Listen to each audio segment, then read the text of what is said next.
বংশস্য যশস্তে সন্ধম।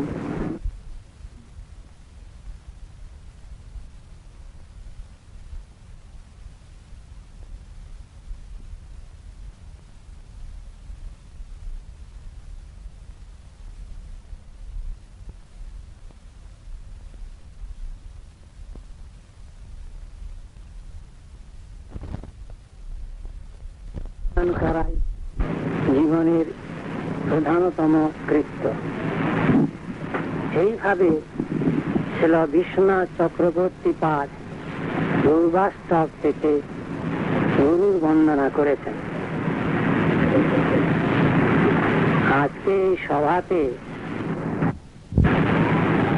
ভক্তগণ আমার সম্বন্ধে সব প্রতিবাক্য করেছেন, আর বসে বসে নিজের প্রশংসা শোনা এ সাধুর ধর্ম নয়, সাধুর কৃত্য নয়। তবে কেন বসেছিলেন বা আমি কেন আছি, আর ভক্তগণ যে গুরুর তত্ত্ব এবং গুরুর মহিমার কথা কীর্তন করেছেন, সেই সমস্ত গুণাবলী জগৎগুরু ছিল ভক্তি সিদ্ধান্ত সরস্বতী উপর। আমি তার সেবক সূত্রেতে তার মহিমার কথা ভক্তগণের মুখে শুনে নিজের চিত্তকে শুদ্ধ করেছি এখানে বসে। নিজের চিত্ত শুদ্ধির জন্যই গুরুর মহিমা শ্রবণ, ভক্তগণের গুণগান শ্রবণ করা সাধনার মহাশক্তি। এই সাধনা শক্তি লাভ করবার জন্যই গুরু গৌরাঙ্গ ভক্তের মহিমা কীর্তন এবং শ্রবণ করা সাধারণ জীবনের এক মহৌষধি। এই জন্যে আমি ব্যক্তিগতভাবে একজন গুরু এবং আমার যারা নিজদিগকে শিষ্য বলে পরিচয় দিয়ে তারা গুরুর গুণানুবাদ কীর্তন করেছেন, সেই গুরু তত্ত্বত বর্তমান যুগেতে ছিল ভক্তি সিদ্ধান্ত সরস্বতী গোস্বামী প্রভুপাদ ব্যতি রেখে আর বাকি সকলেই ন্যূন। তিনি বস্তুত বর্তমান কালেতে জগৎগুরু বাচ্য, যিনি কোন সাধনার দ্বারা সিদ্ধ ভূমিকায় পৌঁছননি, যিনি জগতের কথাতে সুর মিলিয়ে কোনো কথা বলেননি, যিনি ভগবানের নিত্য লীলাধামের অন্তঃপুর প্রকোষ্ঠ হতে জগতে কৃষ্ণ শক্তি ইচ্ছাক্রমে ভার্সবানবী দ্বৈত দাস বলে নিজের পরিচয় দিয়ে এই বৈষ্ণব সমাজের যে জ্ঞানী ভীষণ ভাবে এসেছিল তা একদিকে দূরীভূত করে যুগপৎ বৈষ্ণব ধর্মের মহাপ্রভুর প্রবর্তিত কথার সর্বোত্তম কথা স্থাপন করেছিলেন। তিনি জগৎগুরু এবং গুরুর নামে যত প্রশস্তি যেখানে যা হবে না কেন সেই সমস্ত প্রশস্তি তারই চরণা বন্দনার জন্য। এই বাংলাদেশে মহাপ্রভু যখন পুরী ধামে চলে যান সন্ন্যাস গ্রহণান্তে, তখন 6 বছর কাল ভারতের বিভিন্ন প্রান্তে পদব্রজে শ্রীমান মহাপ্রভু যুগ ধর্মের কথা কীর্তন করে সমগ্র ভারতবাসীকে স্বচরণান্তিকে স্থান দিয়েছিলেন। পরবর্তীকালে মহাপ্রভু তার নিজের অন্তরঙ্গ উদ্দেশ্য নিয়ে যে অবতীর্ণ হয়েছিলেন স্বয়ং কৃষ্ণচন্দ্র, তার রূপ মাধুর্য, বেণু মাধুর্য এবং তার রূপমারি মাধুর্যের কি মহিমা, সেই মহিমার দ্বারা শ্রী রাধিকা কি প্রকারে অনুপ্রাণিত এবং সেই অনুপ্রেরণাতে তার কি ভাবে আস্বাদন হয়েছিল, সেই বস্তু কৃষ্ণ নিজে জানতেন না। তাই কৃষ্ণ নিজের মহামাধুর্যের রসাস্বাদন করবার জন্য সেই রাধিকার ভাব স্বয়ং অঙ্গীকার করে সেই রসরাজ কৃষ্ণই রাধিকার ভাবেকে রসরাজ কৃষ্ণের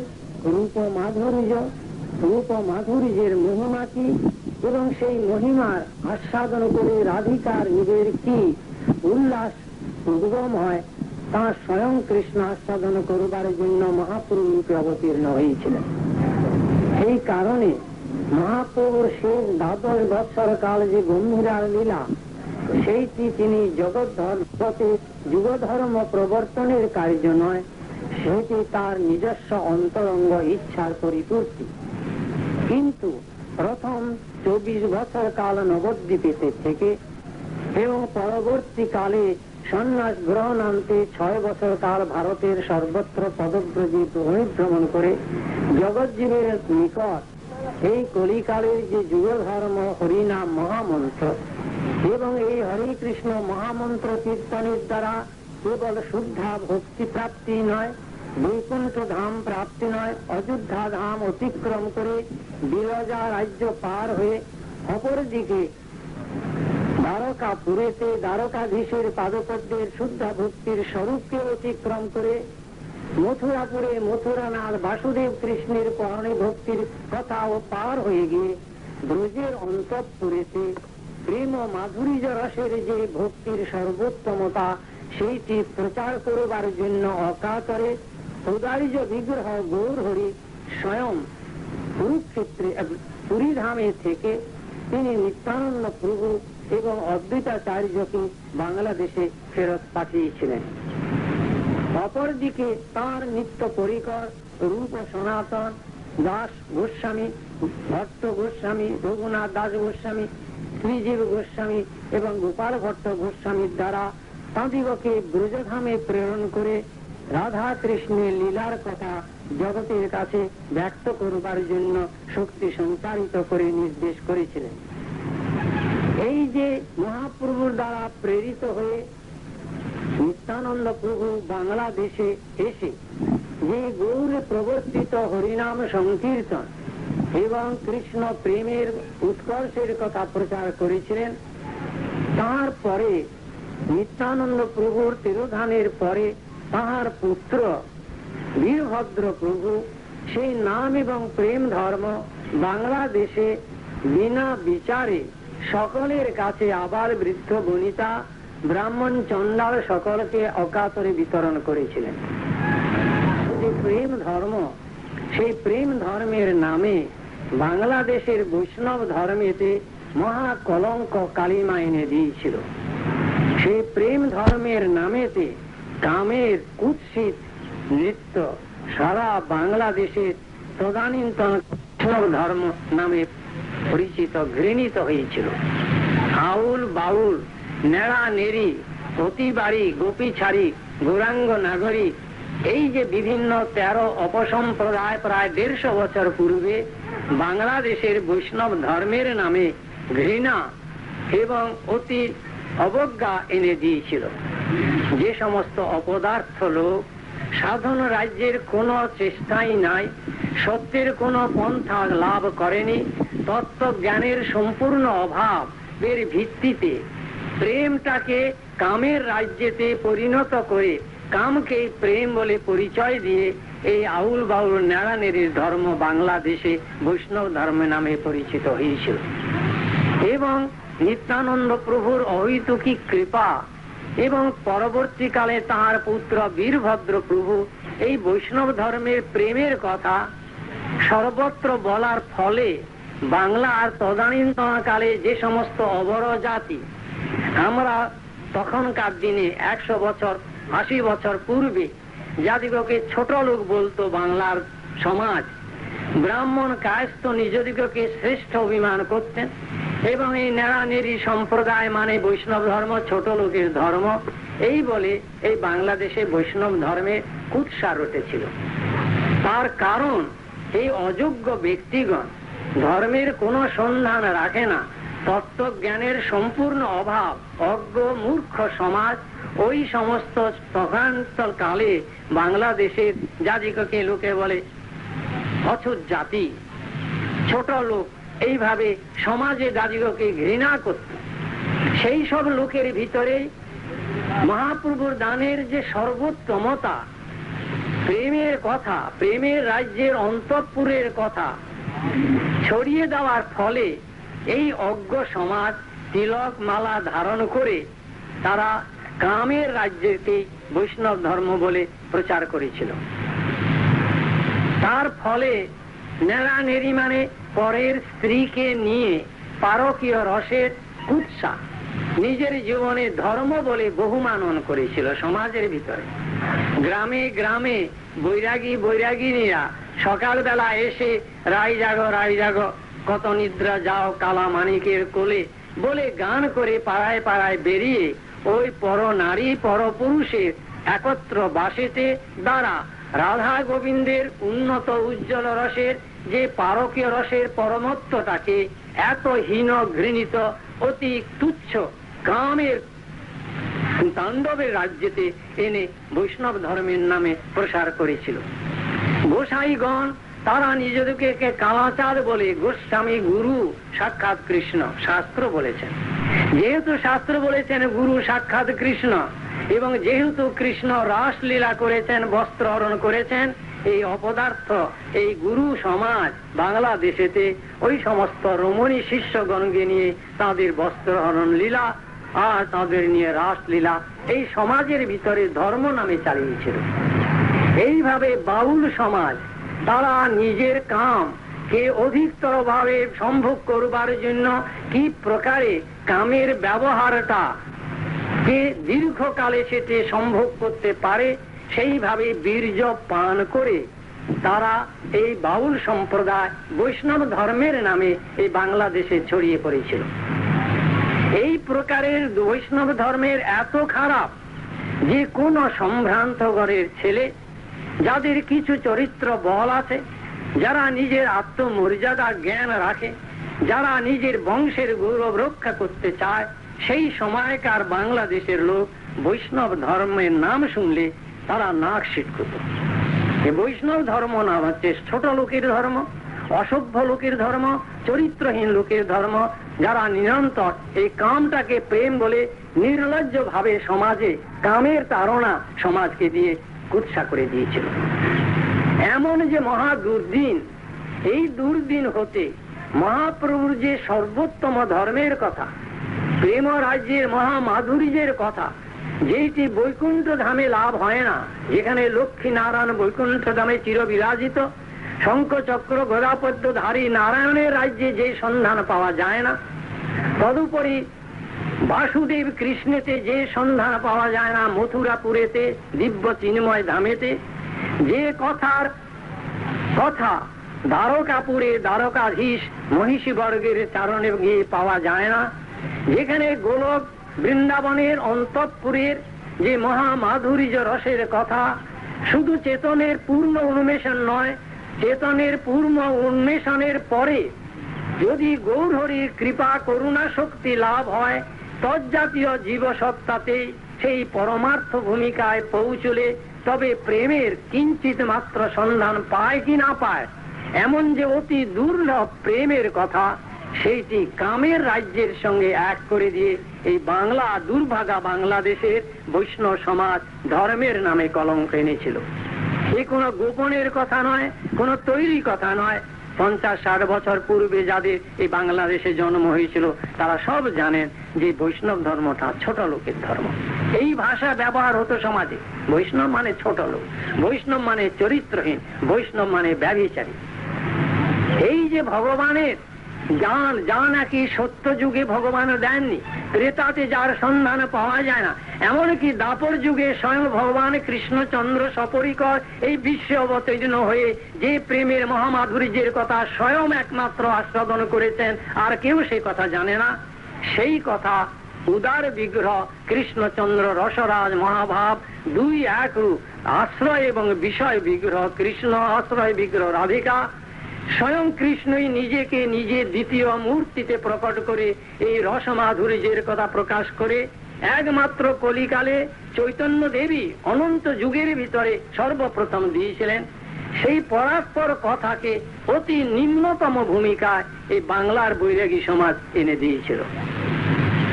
এই মহা দুর্দিন বাংলার যখন একদিকে ব্রাহ্মণ সমাজ নিজেদের মিথ্যা গৌরবে ব্রাহ্মণ জন্ম গ্রহণ করে কুলেতে ব্রাহ্মণোচিত আচরণ কিছুই নাই, ব্রাহ্মণ ঘরে মুখার্জি ঘরে জন্মে জুতার দোকান দেয়, ব্যবসা করে জুতা, বলে ব্রাহ্মণ। এই এক সময় এইভাবে ব্রাহ্মণ সমাজ, ব্রাহ্মণত্ব ধর্ম হতে চ্যুত হয়েছিল বাংলাদেশে। তেমনি গোস্বামীগণ, গো শব্দের অর্থ ইন্দ্রিয় বিজেতা যিনি। রূপ গোস্বামী বাদে বলেছেন বাচ বেগম, মনস ক্রোধ বেগম, জিভা বেগম, উদর উপস্থ বেগম, এতান বেগান বিষয়িত ধীর সর্বাম অতিমাং পৃথিবী সশিষ্যাৎ। এই ব্যক্তি পৃথিবীকে বিজয় করতে পারে, তিনি জগৎগুরু হন, যিনি সরেন্দ্রিয়কে সর্বতভাবে বিজয় করেছেন। এই যে সর্বেন্দ্রিয় ইন্দ্রিয় বিজেতা যে স্বয়ং গোস্বামীগণ, তাদের মিথ্যা ভ্যাংচিয়ে এই সমাজে জাত গোসাইরা গুরুগিরি করতে গিয়ে এই কামের রাজ্যই প্রকাশ করেছেন। পাঠ করতে বসে মহিলা শ্রোতা বহু, যুবতী মহিলা শ্রোতাদের সামনে বসে প্রেমের চর্চা করা নিজেকে ঘোর অধঃপতনে নিয়ে যাওয়া এবং রমণীগণের তাদের যে ললনাসুলভ যে কাম প্রবৃত্তি তার অগ্নি প্রজ্বলিত করা করে দিয়েছিল এই বৈষ্ণব সমাজ। মুখ্যত তোমার চরণে আমার পরাণে লাগিল প্রেমের ফাঁস করে যখন গান গায়, বক্তৃতা দেয়, ভাগবত পাঠ করে ভাগবত পাঠের নামেতে, আর ওই যেমন ব্যক্তি অজিতেন্দ্রীয় পুরুষগণ এই তোমার চরণে আমার পরাণের প্রেমের কথা শুনে ওই রমণীর সংসর্গেতে নিজেরা পতিত এবং তাদিগকে ঘৃণিত জীবনে করে তুলেছিল। এই যে মহা একটা বিকট সমাজ বাংলাদেশে ধর্মের নামে, সে কোন ধর্ম? যে ধর্ম স্বয়ং ভগবান কৃষ্ণ রাধা ভাবে বিবাহিত হয়ে এই জগৎকে দিতে এসেছিলেন, যে ধর্মের কথা সত্য ত্রেতা দাপর যুগে কেউ জানতে পারেনি, এমন মহান ও উদার বিগ্রহ শ্রী গৌরহরির কথার নামেতে স্ত্রী হেন নাম প্রভু মুখে না নিলা যে ধর্মের কথা। যে মহাপ্রভু বলেছেন স্ত্রী হেন নাম প্রভু মুখে না নিলা, তখনও স্ত্রী শব্দ তিনি মুখে করতেন না। তিনি সন্ন্যাসী জীবন নিয়ে জগৎকে শিক্ষা দিয়েছিলেন যে দারু প্রকৃতি হরে মনের অতিমন। একটা দারু কাঠের যদি মেয়ে লোকের মূর্তি হয় তাতে মনির মন টলে যায়। তাই যদি যুবতী যদি হয় বিমাতা, যুবতী যদি হয় কন্যা, যুবতী যদি হয় ভগিনী, যুবতী যদি হয় ঝি বাড়ির, তাদের সঙ্গে একান্তে পুরুষ কখনো বসবে না, আলাপন করবে না। কেন না? স্ত্রী জাতিটা হচ্ছে কামের দ্বারা সৃষ্ট। এই কামের একটা মূর্তি হচ্ছে স্ত্রী জাতি, সৃষ্টি প্রকরণ। সেই তাদের সঙ্গে বৈরাগীর ধর্ম নয়, তাদের সঙ্গে একান্তে বসে আলোচনা করা, ধর্মের অখিলাতে অধর্মের কে সৃষ্টি করা।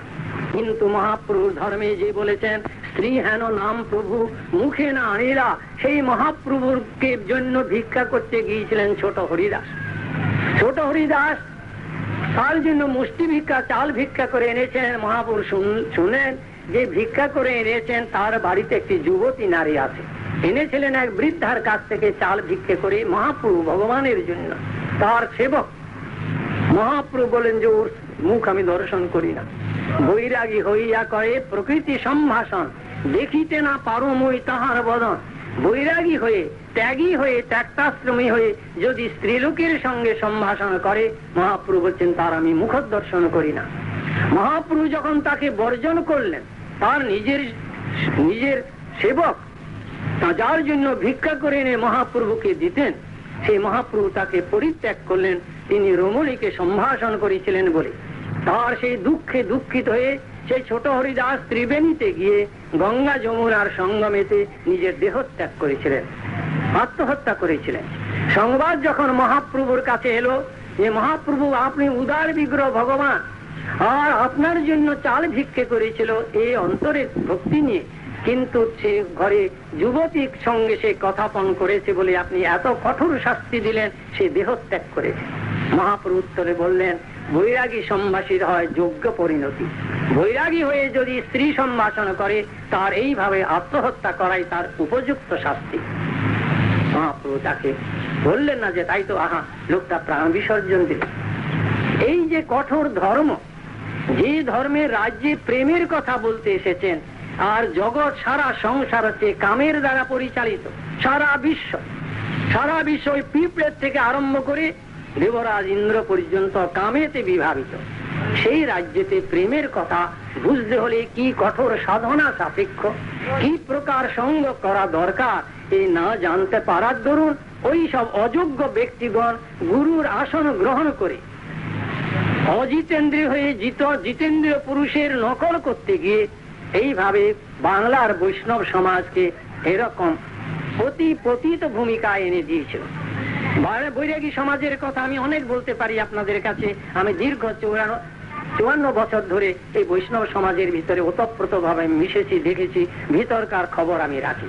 সেসব শুনলে গা শিউরিয়ে যাবে যে বাংলাদেশের কি মহা দুর্ভাগ্য, বাঙালি জাতির কি মহা কলঙ্ক, যে বাঙালি পৃথিবীর সামনে স্ফীত বক্ষেতে উন্নত মস্তকে দাঁড়াতে পারে, যেহেতু বাংলাদেশে স্বয়ং ভগবান গৌরচন্দ্র আবির্ভূত হয়েছিলেন। বাঙালির গৌরবের সর্বোত্তমতা সেখানে। আর সেই বাঙালির জাতির ভিতরে সেই মহাপুরুষ ধর্মের নামে কামের কঠোর কলঙ্ক ছায়া পড়ে গিয়েছিল। এমন অবস্থাতে ভগবান যা দূর করতে পারেন না, স্বয়ং ভগবান ব্যতি রেখে ভগবানের কোন অবতার এসে এই ধর্মের যখন অধঃপতন এত তলদেশে চলে যায়, তাকে দূর করবার সামর্থ্য একমাত্র স্বয়ং ব্রজেন্দ্রনন্দন, স্বয়ং ভগবান, অথবা তার অতিমর্ত শক্তির দ্বারা শক্তিমান হয়ে যদি তিনি জগতে তার নিজজনকে প্রেরণ করেন, তবে তিনিই পারেন এই ধর্মকে আবার সত্যুজ্জ্বল স্বরূপে প্রদান করবার জন্য। সেই প্রকার পুরুষ ছিলেন শ্রীল ভক্তি সিদ্ধান্ত সরস্বতী গোস্বামী প্রভুপাদ। তিনি তার অতিমর্ত অচিন্ত শক্তি প্রভাবে বাংলার এই ঘৃণাকে দূর করে দিয়েছিলেন 10 বছরের মাঝে। 10 বছর প্রচারের ফলে আজ বাংলাদেশ নয়, সমগ্র পৃথিবী মহাপ্রভু ধর্মের সর্বোত্তম উজ্জ্বলতার দ্বারা আকৃষ্ট হয়ে তারা আজ বিশ্ব গৌরবান্বিত হচ্ছে।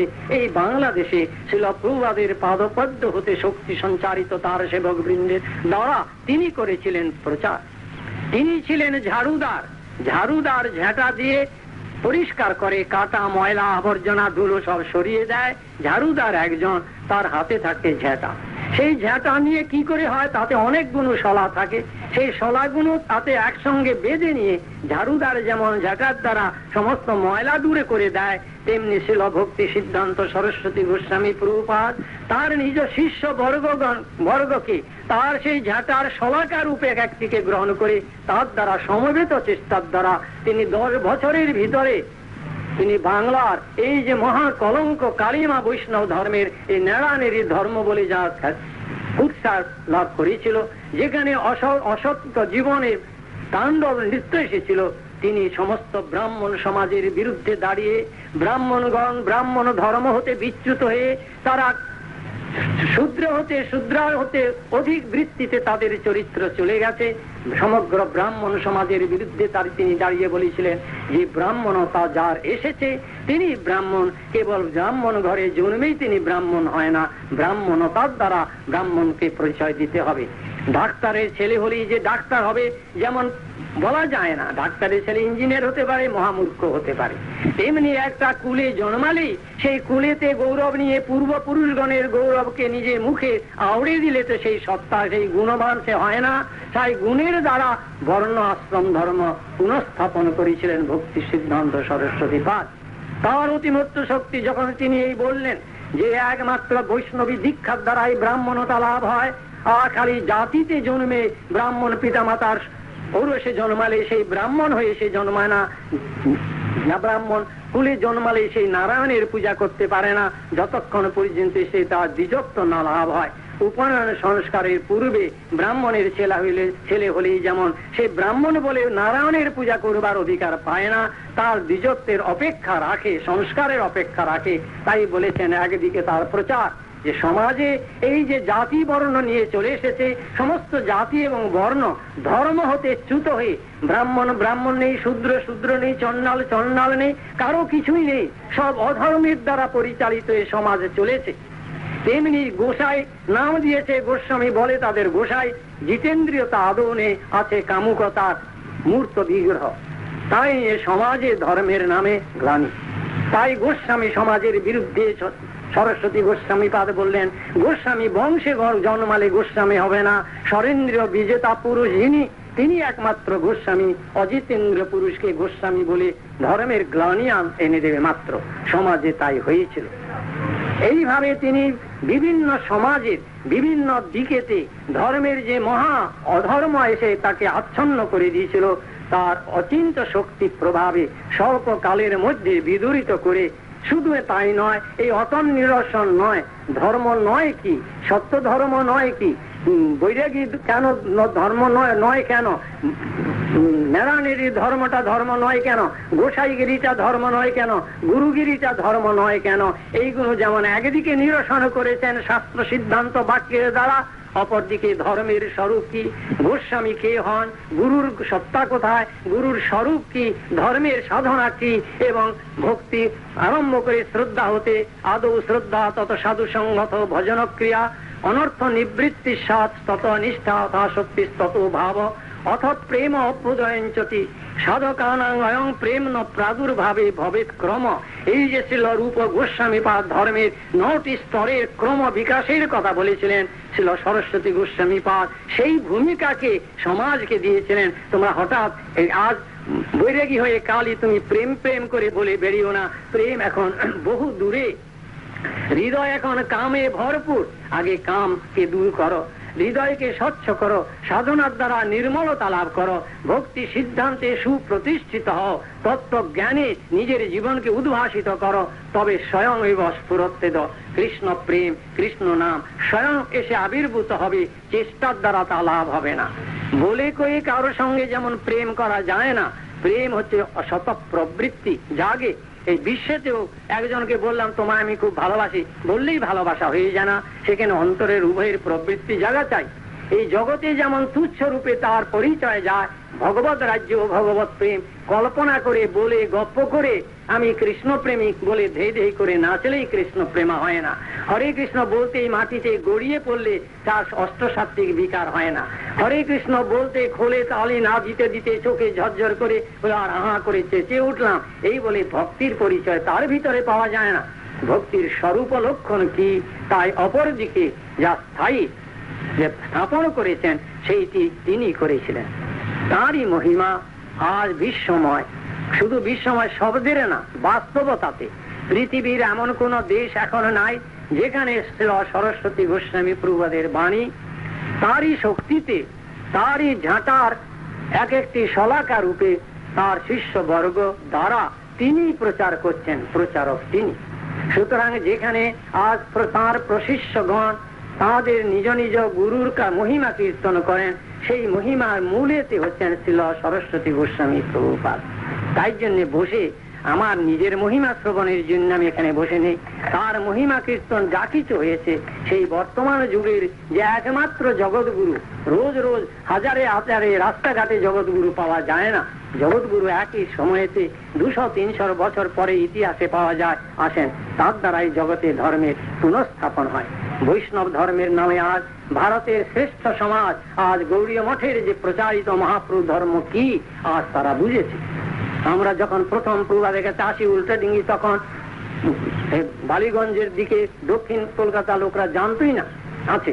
স্বল্প সময়ের মাঝে যখন সমগ্র কলকাতা শহরে প্রসারিত হলো, তখন কলকাতা মহানগরীতে জাতিগকে শ্রেষ্ঠ বলে মানতেন লোকে, যেমন বর্ধমানের মহারাজাধিরাজ বিজয় চাঁদ মাহাতাব বাহাদুর, তখন হাইকোর্টের যে chief justice sir Manmathnath Mukhopadhyay, যে প্রভৃতি বাংলার শ্রেষ্ঠ সমাজের লোক, সমাজের দৃষ্টিতে, জগতের দৃষ্টিতে, বিদ্যতার দৃষ্টিতে তারা সকলে এক বাক্যে সরস্বতী গোস্বামী প্রভুপাদের পাদপদ্মে প্রণত হয়েছিলেন। একবার আমাকে বর্ধমানের মহারাজ বাহাদুর বলেছেন, তিনি আমাকে খুব ভালোবাসতেন, পুত্রের মতো বলতেন, উদয় আর আপনাকে আমি একই দেখি, তার বলেছেন। তিনি একদিন বলেছিলেন যে আমি বাংলাদেশের সবচেয়ে সম্মানী ব্যক্তি, আমার সমান সম্মানী বাংলাদেশে কেউ নেই, আমি বর্ধমানের মহারাজাধিরাজ বাহাদুর বিজয় চাঁদ মাহাতো। কিন্তু আপনার গুরুদেবকে যখনই দেখতে যাই, গিয়ে প্রথমে আমার মাথাটা নিচু হয়ে যায়। আমি একবার মনে করলাম, কেন, উনি একজন সাধু আছেন, তাতে কি হয়েছে, আমি এত বড় লোক, আমি কেন আগে নমস্কার করব, আমি কেন মাথা নিচু করব? আজ যাব সংকল্প করে, দেখি আমি আগে মাথা নুয়াবো না, উনি কি করেন আমি দেখব। এই সংকল্প করে আমি গেলাম, আমি নিচের ঘরে বসতেন, মহারাজ বাহাদুর এলেন, দেখ, বলে আমি বলবো কি আপনাকে, আমায় বলেছেন যে আমি যাওয়া মাত্র আমার মাথা আপনার থেকে নত হয়ে গেল, আমি অপেক্ষা করতে পারলাম না যে তিনি কি করেন। তিনি সকলকে প্রণাম করতেন, দাসস্মি বলতেন, দেখলে জীব মাত্র কি তিনি দাসস্মির আমি দাস, এই বলে তিনি বলতেন। এই যে তার অতিমর্ত জীবন, বাংলার সমাজ শিক্ষিত বিদ্যুৎ সমাজ বুঝলে এই হচ্ছে বৈষ্ণব ধর্ম। ওই নেড়ানেড়ির ধর্ম বৈষ্ণব ধর্মে নয়। আউল বাউলের ঘৃণিত চরিত্র কামচরিতার্থের যে প্রচেষ্টা, মানে মেকানিক্যাল প্রসেস যা করে বাউলরা, কিংবা যে সমস্ত জাত গোসাইদের যে কাণ্ড কারখানা, এই সমস্তটা যে মহাপুরুষ ধর্ম নয়। মহাপুরুষ ধর্ম যে তার চেয়ে সম্পূর্ণ পৃথক কথা, সেই রাজ্যই অন্য রাজ্যের কথা, তা তিনি শাস্ত্র সিদ্ধান্তের দ্বারা প্রচারিত করেছিলেন। তাই তার মহিমা, জগৎগুরুর মহিমা বিশ্বে কীর্তিত হচ্ছে। তার মহিমা কীর্তনের দ্বারাই জীবের কল্যাণ, অত্যন্ত কি কল্যাণ, অর্থাৎ কৃষ্ণ প্রেম ও ভক্তি লাভের সম্ভাবনা আছে। তাই আপনারা সকলে আজ এত লোক এখানে উপস্থিত থেকে যেসব কথা শুনেছেন, বৈষ্ণবের মহিমা গান করলে নিজের চিত্ত শুদ্ধ হয়। আমাদের চিত্তে অনেক প্রকার কলুষতা